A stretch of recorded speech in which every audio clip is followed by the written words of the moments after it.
to be always feeling perfectly, just 100% happy all of the time. Yeah. And this is something I've been helping a couple of clients with recently, and it was something I had to 100% get on board with, is we can't expect ourselves as humans to always be happy. And I think when people are anxious, they struggle with the very all or nothing. I think we struggle with being in the grey area, which is where actually sometimes we do feel bored or a bit meh or a bit, I don't know, disappointed or anxious Mm. or angry or all of these uncomfortable emotions.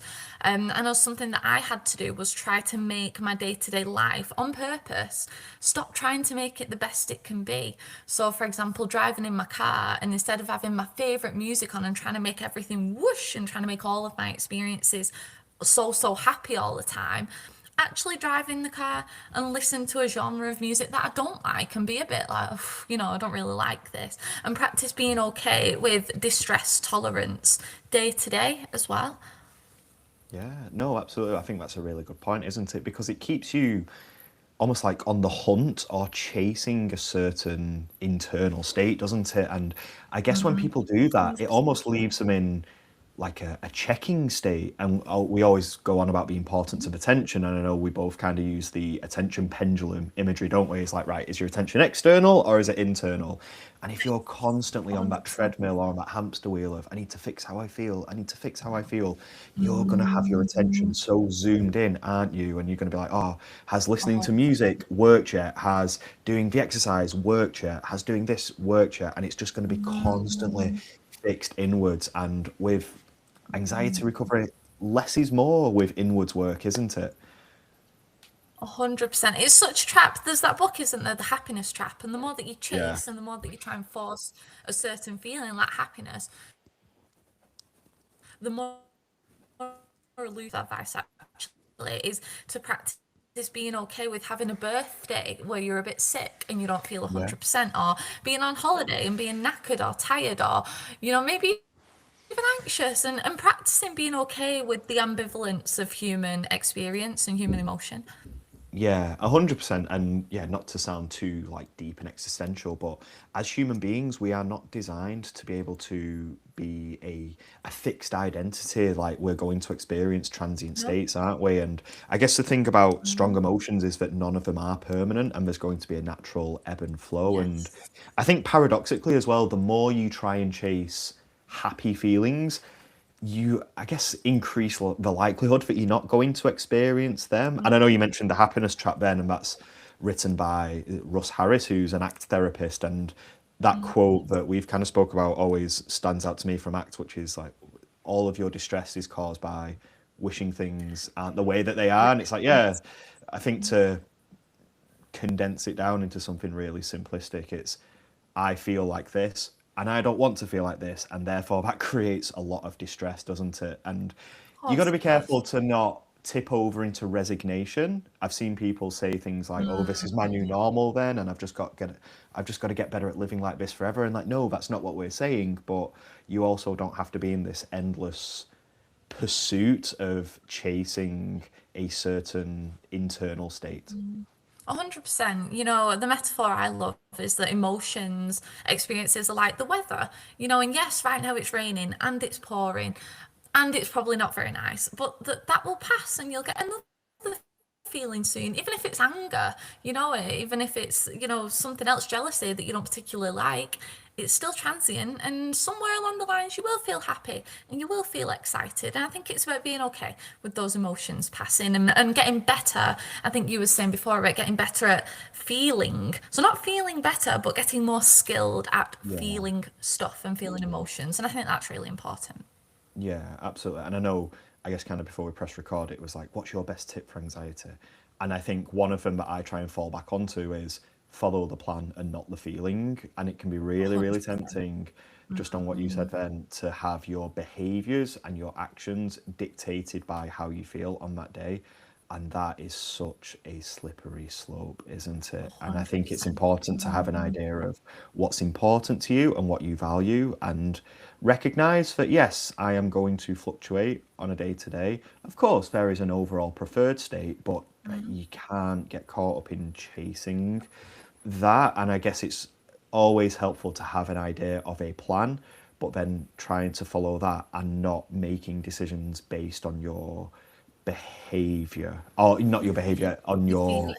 on your feelings. Yeah, Absolutely, absolutely. Because don't forget, depression and anxiety, they want you to isolate. They yeah, want you to stay at home to try and keep you safe. We know that it's not keeping us safe, of course, but that's what it wants us to do. yeah, So it'll give us feelings of, I can't be bothered. I don't want to. I'm not up for going to the gym or, whatever your plan is. But it is about overriding that, absolutely. So, yeah, 100% biggest tip is just not follow your feelings too much and not let them dictate how you live your life. yeah. And I think as well, you don't even need to overcomplicate this. It's quite simple. Mhm. On the face of it, it's quite simple. It's just Very really simple. difficult and really, Yeah. really hard. And sometimes the advice I give to people is just do the next. What do I do? Well, just do the next thing. If Yeah. right now I've got to go and cook dinner, right? Well, that's what I've got to go and do. Well, now I've got to send. It doesn't Mm-hmm. have to be anything big or glamorous or life changing. Instead of trying to follow the path of different techniques and different things to do, just do the next thing. Whether that's sitting on the couch watching TV with your partner, or going for a walk and feeding the swans, or if it's sending a work email, just do the next thing. That's literally 100%. it. And what you said before about, it's simple, but it's hard. And I say Yeah, this often with my clients, this is hard. Like yeah, this is difficult. People will say, oh, why is it so hard? And it is hard, that is the yeah, point. When people end up in hospital, I don't know, for eating disorders, for example, they're in there for a good few years. It does take a mm, good few years to work through yeah, quite serious, mental health problems, and give yourself yeah, time. It is difficult to do this work. yeah, It's not OCD in particular. I know that that's named as one as the top few most debilitating illnesses, diseases, alongside things like cancer. So it is difficult to work through this. It is debilitating, and give yeah. yourself a bit of grace while you do that, because yeah, it's hard, and this is what hard feels like. But you can do hard things.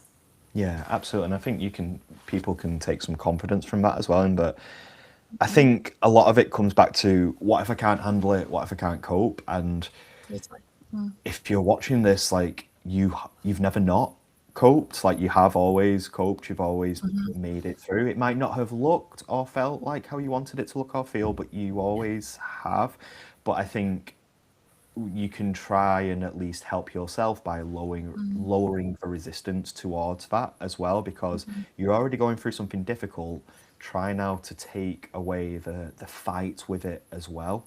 100%. Yeah, give yourself a cuddle while you're on the way. Give yourself some compassion while you're on the way there, because this is hard. But this is what hard. I know we like that catchphrase. This is Yeah. what hard feels like. Yep, yep. It's difficult. Yeah, I think that picture that we put on our Instagram page the other day, it's like it's snowing. Oh, and I hate the snow, and I wish it wasn't snowing, and Yes. it's really cold, and it's like, okay, yeah, it's snowing. Yep. I'd much prefer if Mhm. it wasn't snowing, but Mhm. what can I do whilst it is? Can I maybe put a bit of a bigger coat on, and Yeah. maybe I don't know, not expect myself to be able to do the things that I would if it was sunshine outside as well. And not staring at the cold hands and be like, oh, it's so Yeah. cold. Why is it so cold? Oh my gosh. It's like, oh, let me let me go build a snowman. Let me go do something nice right now whilst my hands are cold. Yeah, and we can talk about it on like a live stream, and we've been practicing with this for a while, haven't we? And it might seem simplistic on the face of it, but even getting to that point is really difficult, especially when you're doing it in the midst Mm, of maybe experiencing a flood of adrenaline or a really uncomfortable mm. intrusive thought. Like it is difficult. It's So really don't hard. expect yourself to be able to do it perfectly, especially at the No. start. No, no. I often, I know we've talked about that phrase, the humbler, and just from time to time, I'll still get triggered. I'll still get triggered nowadays, and so will you as well, and so will, I don't care what they say, every other OCD advocate out there. I don't know if they own it, but they will get triggered from time to time. Okay, it might not be 10 out of 10 triggered, but it will still happen, from time to time. And when it flares up for me, I'll be, well, oh, I never lose sight of it because I know how painful it is. But I'll be like, oh, the humbler. I feel humbled right now because I remember just how difficult it is to Yeah. be in a spike when it does show up. And I will sometimes even shed a tear sometimes because it is really hard. And I think it's about recognizing that, we're not saying any of this from a place of, and we've done it and we're better and you Yeah. shouldn't feel any pain. We know how hard this is, even now when we get triggered sometimes. So we empathize with you, and all our love to everyone who's struggling at the minute. Yeah. And I think what you'll find for as well is that some people might hear that and be like, well, it never gets better then, especially if they're currently It's a struggling. good point. But I think, don't get it confused with, would you say that now when you do get triggered, you don't struggle nearly as much as you used to with it? 100%. I think you're right. I suppose that's what I was saying. Instead of it might be 10 out of 10, you might get a 3 out of 10, and it might last for 2 days rather than 2 months, and on and off as well, not constantly for those 2 days. Yeah. But yeah, again, coming back to we are human. We're not squeaky clean, which is what OCD expects. OCD expects squeaky clean perfection, never, ever, ever triggered again. Whereas that's not reality. We're human and we're going to get triggered sometimes, and that's okay. Yeah, it is. And I think it's about not trying to ensure that we're never not triggered again, but even if we are, actually, I'm okay. It's not I'm okay as long Yes. as I'm never anxious or as long as I can achieve a certain state of being the entire time. It's actually, even if I do fluctuate, I'm all right. That, what you've just said, is really important. I think it comes from, I think it's an ACT principle, I think, which is where we try and, with recovery, end up in a place where we always have a deep down sense of okayness. And Yeah, even if I have a spike and even if I feel incredibly depressed, so, it's about having this deep down trust of, but I know I am okay. In ACT, it talks about, you are you and your emotions are the weather, and the yeah, biggest storm in the world can never actually impact the world itself. It's just a storm, and I think that's what recovery is about, this deep down sense of I'm okay though, all this is happening, but I know that Fern is okay deep down, and yeah. and that's where I am now, and I suppose that's what recovery is, isn't it, really? Yeah, I think a lot of it is about flexibility rather than just blind brute force as well. And I know we both like Harry Potter. It's, you've got to be able to, I guess, bend and be flexible like a tree in a storm, but also like knowing that you won't ever snap and blow away. Yeah, 100%. Where does Harry Potter come into I that? was thinking about Sorry. like what's that tree that's able to move? Is it the Whomping Willow? Oh, the Like that's Whomping able to Willow. like Yeah. move and like I'm with you. adjust and stuff like that. Yes. Like yeah, even if it's really really windy and you've got to be able to be flexible and to move, but you're never gonna break. But also don't expect yourself to be like so rigid all the time as well. No, I should be like this all of the time. It's like, well, the weather's quite strong right now, and that's okay too. But I have my roots, and I Yeah, suppose that's what it's about, isn't it? Knowing deep down I've got this. I know I'm okay. I know this is hard right now, but I know I am okay. I know I will be okay. And just giving yourself the grace of time, I think, is something I always fall back to. I'm always okay in the end. It might take a bit of time, but I know that I'm all right.